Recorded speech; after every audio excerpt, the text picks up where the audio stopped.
Reit, kelle ta töötas. Kaugel töötas ka. Ta oli kunagi Vaadisoos Tartus ilma minuta. Helistus mulle nagu korralikul inimesel. Karoliga oli kahule kahale helistus mulle. Ma hakka mõtlen seda rõõli. Ma olin just kunagi mingil odavaid kaartisid ostnud Sülele kokku. 99 roojumas.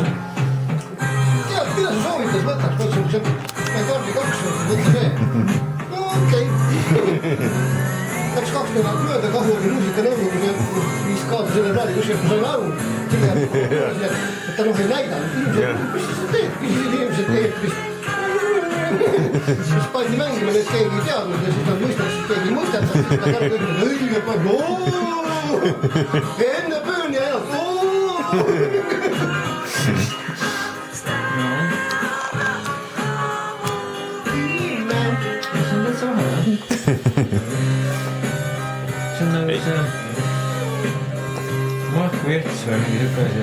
see kõlab kuidagi väga tänapäevaselt kuidagi. Seda nagunii. Selline...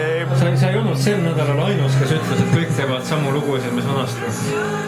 Mis hull, ei no sellest... Poliitika loengu tudengid sama asja täpselt.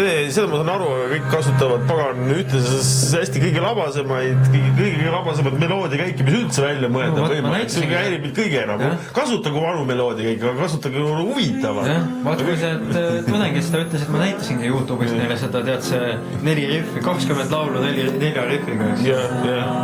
Siis on üks käi Queen. See on lood, see on uus lugu. Queeni on tollal, kui nüüd see ei kuuleski.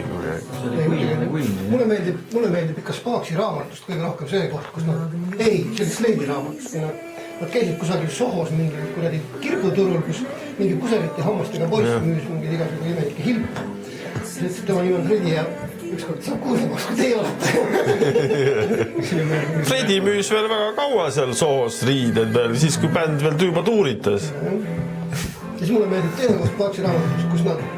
kui nad tulevad Ameerikast Inglismaale, jäävad oma põhimõtteliselt 3 sellist saabutust ilma ja siis nad ajavad taga mehi ja siis nad ajavad Brian May'i. Katsuvad ära rääkida ja ütlevad, ega siis Queenist küll kunagi asja ei tead. Väga kuulus koht, jah. Noh, siin oleks võib-olla